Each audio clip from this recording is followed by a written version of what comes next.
Cerita sebelumnya diperlihatkan Zeke yang kembali saat dirinya masih anak-anak dan dalam pelatihan keluarganya.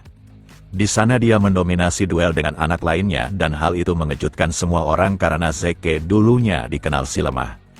Zeke yang terganggu akan tatapan anak-anak itu memintanya segera maju jika mereka ingin mengatakan sesuatu. Ucapan yang terdengar tantangan itu membuat salah satu anak berdiri disebabkan rasa kesalnya terhadap Zeke. Dengan wajah yang meremehkannya dia mengatakan keinginannya untuk duel bersama bocah arogan di hadapannya. Zeke mengetahui jika bocah itu bernama Jaken sekaligus anak yang selalu membulinya di masa lalu. Agar duel itu bisa terjadi maka Zeke harus menyetujuinya, tapi dia akan merasa bosan jika lawannya hanyalah Jaken seorang diri. Maka dari itu dia meminta Liam yang merupakan pelayannya untuk menemaninya bertarung dan perkataan itu membuat Jaken sangat kesal. Sambil menampakkan wajah kurang ajarnya Zeke menganggap duel baru saja adil jika lawannya lebih dari satu. Jaken yang masih berada di tempat penonton menanyakan apakah Zeke baru saja menghinanya. Tanpa rasa takut Zeke malah tersenyum riang dengan membenarkan anggapannya.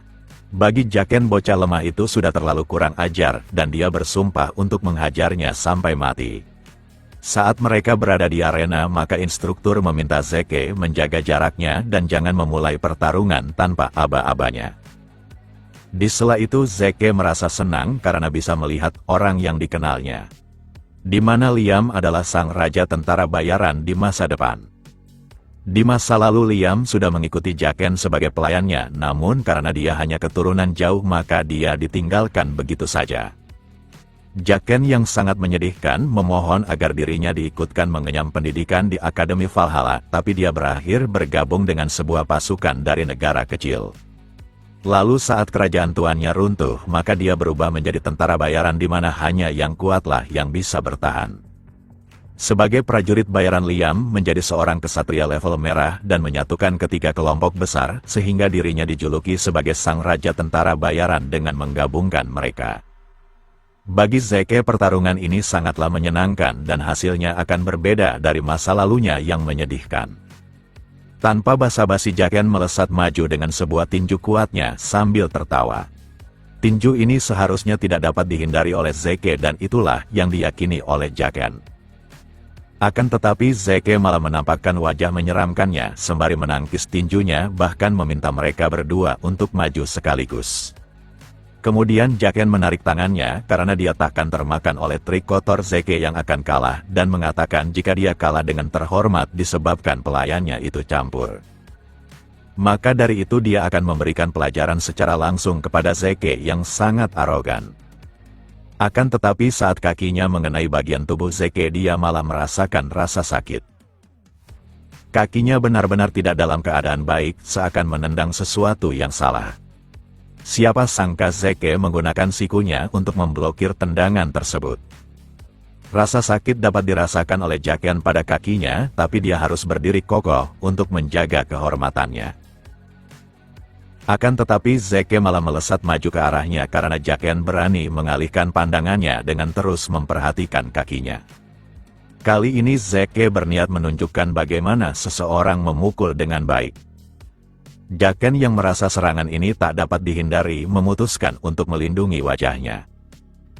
Hanya saja Zeke malah menertawakannya karena Jaken terlalu ketakutan hingga dia tak dapat membedakan serangan tipuan. Yang benar saja Zeke membatalkan tinjunya bahkan menyimpan kedua tangannya di dalam saku menunjukkan betapa arogannya dia kepada musuhnya. Tak hanya itu dia berniat merusak keseimbangan Jaken, namun Jaken segera bergerak cepat untuk menjauh, tapi saat dia melakukannya maka sebuah celah terbuka dan Zeke segera memanfaatkannya dengan melesatkan tinju miliknya. Alasan inilah yang membuat Zeke memintanya untuk menyerang berdua karena pertarungan ini terlalu mudah baginya. Zeke terus menertawakannya dan jika seperti ini terus maka Jaken benar-benar akan mati di tangannya. Sekarang Jaken telah tak berdaya hingga dia terpojokkan secara mutlak dan segera berteriak. Di mana dia memerintahkan kepada Liam untuk menghabisi Zeke dengan menyeretnya ke hadapannya. Tanpa basa-basi lagi Liam pun mulai mendekat untuk ikut campur sekaligus memenuhi perintah tuannya. Zeke pun segera bersiap karena tak menyangka Liam ternyata lebih besar dari dugaannya padahal tubuh mereka sama-sama seorang anak yang berusia 12 tahun. Hal yang paling merepotkan di antara perbedaan mereka berdua adalah jarak jangkauan Liam yang sangat jauh. Maka dari itu Zeke harus melakukan sesuatu dan dia tak boleh membiarkan musuhnya menyerang terlebih dahulu dengan mengambil garis start awal. Akan tetapi dia juga tidak boleh menyerang dengan polos disebabkan hal tersebut akan sangat berbahaya. Untuk itu dirinya akan mengaktifkan skill slash rank E untuk melancarkan serangan bertubi-tubi dari segala arah dengan tujuan membuat Liam tidak dapat bereaksi. Tak sedikit dari para murid yang tercengang akan apa yang disaksikannya. Instruktur paham rasa terkejut para murid karena mereka pastinya belum pernah menyaksikan skill yang dilancarkan oleh Zeke. Teknik itu adalah tinju di bagian utara yang tersembunyi dan instruktur sangat penasaran bagaimana Zeke mampu menggunakannya. Meski Zeke telah melancarkan serangan yang menakjubkan, tapi tubuhnya sangat lemah sehingga teknik semacam ini akan sangat membebaninya. Selain itu Liam masih saja bertahan dengan tubuh kokohnya seakan dia adalah tembok tak tertembus, bahkan Liam hanya menerima semua serangan sembari menunggu musuhnya lelah. Cara itu hanya bisa dilakukan oleh mereka yang sangat percaya diri akan ketahanan tubuhnya. Meski begitu Zeke enggan menyerah, bahkan dia bertekad untuk melumpuhkan Liam dengan tinjunya. Di sisi lain Liam mulai menatap disebabkan instingnya mengatakan ada sesuatu yang berbahaya. Tanpa membuang waktu lagi Zeke pun melancarkan tinju miliknya sekuat tenaga. Akan tetapi kali ini Liam memutuskan untuk menghindar menunjukkan jika dirinya mengakui kekuatan lawannya. Lalu Liam mencoba membalikkan situasi dengan menangkap tangan Zeke untuk menghantamkan tubuhnya ke lantai arena. Liam merupakan petarung yang mengandalkan kekuatan fisiknya dan dia seharusnya takkan kalah oleh bocah bertubuh kecil dan lemah. Hanya saja saat ingin melakukan lemparan tiba-tiba saja Zeke bereaksi dengan lebih cepat untuk meloloskan diri. Tak hanya itu dirinya mencoba melakukan sesuatu dengan memanfaatkan kelenturan tubuh miliknya.